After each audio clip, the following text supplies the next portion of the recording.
ശ്രീകുമാരൻ തമ്പി സാറിൻ്റെ ആരാധകരും സുഹൃത്തുക്കളും ചേർന്ന് രൂപം നൽകിയ ശ്രീകുമാരൻ തമ്പി ഫൗണ്ടേഷൻ്റെ പുരസ്കാരം മലയാളത്തിൻ്റെ പ്രിയപ്പെട്ട നടൻ മോഹൻലാലിനാണ് ബഹുമാനപ്പെട്ട മുഖ്യമന്ത്രി ശ്രീ പിണറായി വിജയൻ ഇന്ന് സമർപ്പിച്ചത്. മലയാളികൾക്ക് നമ്മുടെ സാംസ്കാരിക സ്വത്വവുമായി ഇഴകിച്ചേർന്ന് നിൽക്കുന്ന പേരാണ് മഹാനടൻ മോഹൻലാൽ. ഒരു നടനെന്ന നിലയിലോ സിനിമാക്കാരൻ്റെ നിലയിലോ അല്ല, നമ്മളിൽ ഒരാളായാണ്, അല്ലെങ്കിൽ നമുക്ക് ചുറ്റുവട്ടത്ത് പരിചയമുള്ള ഒരാളായാണ്, നമ്മുടെ സഹോദരനായാണ് ശ്രീ മോഹൻലാലിനെ മലയാളികൾ കാണുന്നതും സ്നേഹിക്കുന്നതും. ഒരുപക്ഷെ ഇന്നിവിടെ കൂടിയിരിക്കുന്ന 10,000-കണക്കിന് ജനങ്ങളുടെ സാന്നിധ്യം മലയാളത്തിൻ്റെ പ്രിയപ്പെട്ട നടനെ ഒരു നോക്ക് കാണുക എന്ന ലക്ഷ്യത്തോടു കൂടി എത്തിച്ചേർന്നതാണെന്ന് പറയുന്നതിൽ എനിക്ക് അഭിമാനമുണ്ട്. കണ്ണുകളിലും എന്തിന് വിരലുകളിൽ പോലും അഭിനയം നിറഞ്ഞൊഴുകുന്ന നടനെന്ന് മോഹൻലാലിനെ പറ്റി പറയാറുണ്ട്.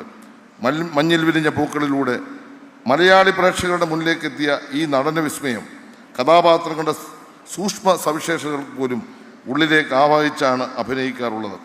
അതുതന്നെയാകാം ഇത്രകാലം കഴിഞ്ഞാലും മോഹൻലാൽ അവതരിപ്പിച്ച വേഷങ്ങൾ ഒരിക്കലും മറന്നു പോകാത്ത വിധം പ്രേക്ഷകരോടൊത്ത് നിൽക്കുവാനുള്ള കാരണവും.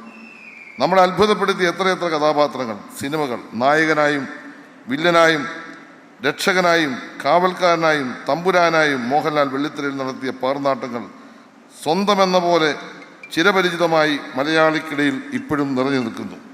തൊഴിലില്ലാതെ കഷ്ടപ്പെടുന്നവർക്കിടയിൽ അവരൊരാളായും സങ്കടപ്പെടുന്നവരുടെ കണ്ണീരൊപ്പിയും ഉറ്റ സുഹൃത്തായും മോഹൻലാലിൻ്റെ കഥാപാത്രങ്ങൾ ഇന്ന് നമ്മളുടെ മുമ്പിൽ ഏറ്റവും അവിസ്മരണീയമായി മാറുന്നു. ആ അടുപ്പം കൊണ്ടാണ് മോഹൻലാൽ എന്ന താരത്തെ ലാലേട്ടൻ എന്ന് മലയാളികൾ ഒരേ സ്വരത്തിൽ വിളിക്കുന്നത് എന്ന് പറയുന്നതിൽ ഞാൻ അഭിമാനിക്കുകയാണ്. ഭാവാഭിനയത്തിലെ സൂക്ഷ്മതയ്ക്കൊപ്പം നൃത്തവും ഹാസ്യവും ആക്ഷനുമെല്ലാം അനായാസേന കൈകാര്യം ചെയ്യുന്ന അഭിനയ വഴക്കം മറ്റാർക്കും അവകാശപ്പെടാനാവില്ല.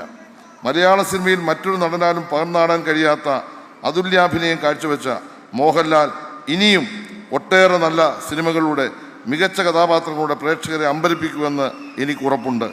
ഇന്ന് ഈ പുരസ്കാരം ഏറ്റുവാങ്ങുന്ന അദ്ദേഹത്തിന് എല്ലാവിധമായ അഭിനന്ദനങ്ങളും ആശംസകളും നേരുന്നു.